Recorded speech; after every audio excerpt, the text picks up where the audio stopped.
Hello. 20 years ago, I published a book called Cultural Populism. And, you know, straight away after that, I thought I'd really like to write a sequel to the book. And at that time, I thought I'd probably call it Populist Culture. Well, actually, I got distracted, did other things, and I didn't actually get round to writing it until the last few years. And I've recently written a book called Cool Capitalism, which, when I'd finished it, I realised was a sequel to the earlier book. And I suppose here I just want to explain the connection between the two pieces of work. Incidentally, I drew a cartoon for the cover, the original cover of Cultural Populism, and it was rejected by the editor, the publishing editor, who thought that the people depicted in the cartoon, these caricatures of quite famous people in cultural studies, Raymond Williams, Paul Willis, Angela McRobbie, Stuart Hall, people like that readers wouldn't recognise them. And they may well have recognised the images of Madonna and maybe the English violinist Nigel Kennedy, but maybe they wouldn't have recognised the authors. And that's why the cartoon wasn't put in, but, well, this is the cartoon anyway. In the book Cultural Populism, I gave a definition, quite a precise definition of what I meant. Cultural populism is the intellectual assumption made by some students of popular culture that the symbolic experiences and practices of ordinary people in their everyday lives are more important analytically and indeed politically than culture with a capital C, high culture, I guess. The cultural populism thesis was a sympathetic critique of developments in the methodology of cultural studies. Cultural studies have become very much focused on the meaning and practices of consumption. And I rather felt at the time that this had gone a little too far, and that too little was being done on the production and circulation, political economy and ideology of cultural products.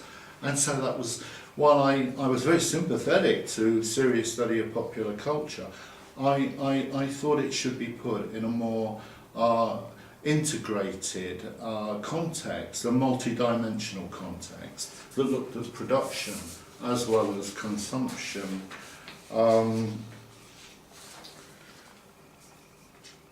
there was a kind of one-dimensional focus, if you like, on consumption in cultural studies, which I critiqued, and very little criticism of mass popular culture. One of the features of cultural studies in those days was an enormous emphasis on the active audience, the audience being in control of what they consumed, how they interpreted it, and so on and so forth, which obviously that's true to a very large extent.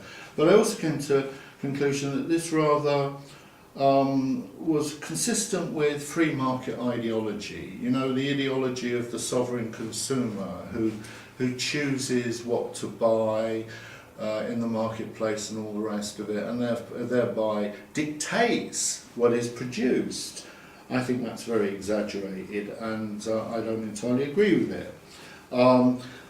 Now, in recent years, I became less interested in the methodological questions of cultural analysis, and more interested in looking more directly at what was going on in the cultural and social worlds. And that's really what spurred my interest in capitalism and culture and led to the book Cool Capitalism. I'll define it for you very briefly. Cool Capitalism is the incorporation of disaffection into capitalism itself. Now, in order to expand on that succinct definition, I think it's reasonable to argue that cool capitalism is the front region of neoliberalism.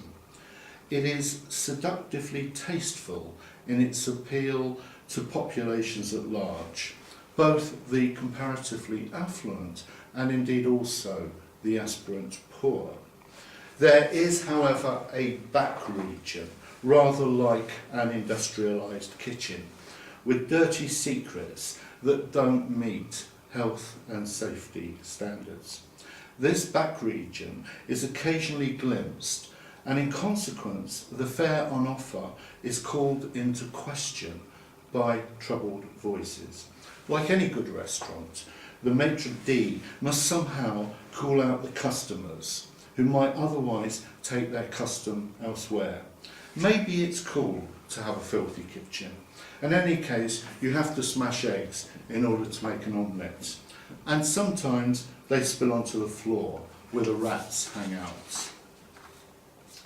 I'll say a bit about cool. Now, the term cool, which is in such widespread use today, actually derives from the West African notion of itutu, which means composure in the heat of battle.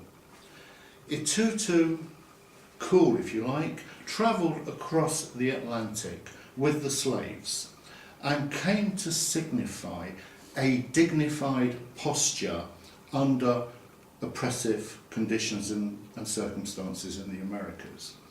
And it eventually became an attractive and dissident feature of black culture that has been widely adopted, of course, by whites. And in so doing, it's effectively been drained of meaning. The word cool is now used so ubiquitously, and the attitude it represents has very largely been incorporated into commodity culture and everyday life under neoliberal capitalism throughout the whole world. For instance, in what has been called the fifth frame of advertising, commodities are insistently represented as cool, especially when addressing young people. Another example of cool capitalism concerns the mobile gadgets that are so popular today, with the market leader Apple, which is often described as a cool corporation, and its iPods, iPhones and iPads. These are no doubt useful and indeed really marvellous pieces of technology, and their promotion and use very much epitomises the cool way of life that is idealised today for not only the comparatively affluent but also the aspirant poor. Yet the people who make such devices in places like, say, the export processing zone of Shenzhen, Guangdong province, southern China, can hardly afford what they make. But that's not the most serious cost. The conditions under which such fetishised commodities are made are really appalling. Excessive long hours are worked in extremely unhealthy factories with much lower wages than Westerners would accept. These appalling conditions would have shocked Karl Marx and Friedrich Engels. Thank you very much.